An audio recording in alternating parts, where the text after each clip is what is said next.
Hello friends, உங்களை பார்க்க ரொம்ப சந்தோஷமா இருக்குது. உங்ககிட்ட ஒரு சில விஷயத்தை பற்றி பேச ஆசைப்படுறேன். ஒருவேளை நீங்கள் நெருக்கத்தின் பாதையில், ஒருவேளை கஷ்டத்தின் பாதையில், ஒருவேளை நிந்தைகளின் பாதையில், ஏமாற்றத்தின் பாதை, துரோகத்தின் பாதை நீங்கள் கடந்து போய் கொண்டு இருக்கலாம்.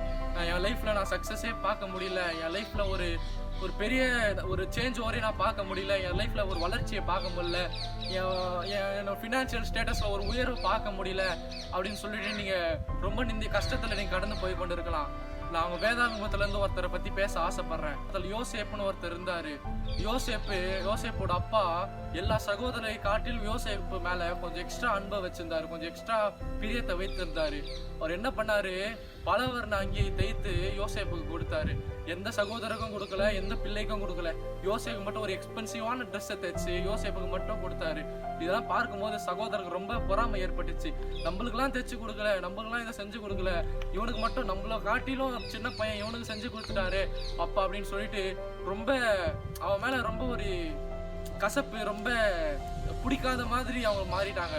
என்ன பண்ணாங்க, அவனை கொண்டு போயிட்டு பெரிய குழியில போய் போட்டு வந்துடலாம் அப்படின்னு சொல்லிட்டு பிளான் பண்ணி யோசேப்பை கூட்டிட்டு போயிட்டு பலவர்ணம் அங்கே கழட்டி விட்டு ஒரு குழியில போட்டு விட்டாங்க.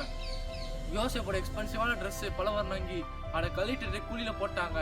யோசேப்பு குழியில போயிட்ட உடனே யோசேப்பு ரொம்ப நெருக்கமான பாதை, சரி குழியில தான் போட்டுட்டாங்க, சரி நம்ம படுகுழியில தான் போட்டு விட்டாங்க அப்படின்னு சொல்லிட்டு பார்த்தா அடிமையா கொண்டு போற தேசத்துலயும் யோசேப்பை சிறைச்சாலையில போடுறாங்க.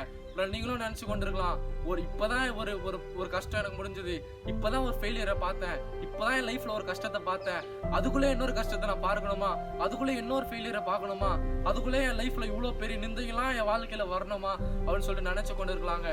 ஆனா அந்த அடிமையா கொண்டு போனார் பாத்தீங்களா, அந்த அடிமையா சிறைச்சாலையில யோசேப்பு இருந்தாரு பாருங்க. அந்த இடத்துல தான் ராஜாவின் அரியணையில அமர வைத்தாரு. அந்த எகிப்து தேசத்துக்கே அதிபதியா மாற்றினாரு. ராஜாக்கு நெக்ஸ்ட் இடத்துல உட்கார வச்சாரு. ராஜா போற வண்டியில இவர் அமர வச்சு கூட்டின்னு போனாரு. நீங்களும் நினைச்சு கொண்டு இருக்கலாம், நானும் இப்படி தானே இருக்கிறேன், நானும் படுகொலை தானே இருக்கிறேன், கவலைப்படாதீங்க. உங்களையும் ஆண்டவர் யோசேப்பை போல பயன்படுத்துவாரு. உங்களையும் யோசேப்பு போல ஆண்டவர் அரியணையில அமர வைப்பாரு. உங்களையும் யோசேப்பு போல ஆண்டவர் உயர்த்தி வைப்பாரு. கவலைப்படாதீங்க. அற்பமான நீங்க தான் அரியணையில உட்கார போறீங்க. கேவலமா இருக்கிற நீங்க தான், ஃபெயிலியரை பாக்குற நீங்க தான் உங்களை அரணிப்பான பட்டணமோ இரும்பு தூணோ வெண்கல அழகுமாக ஆண்டவர் மாற்ற போறாரு. God bless you. அற்பமான உங்களை தான் அரியணையில அமர வைக்க போறாரு.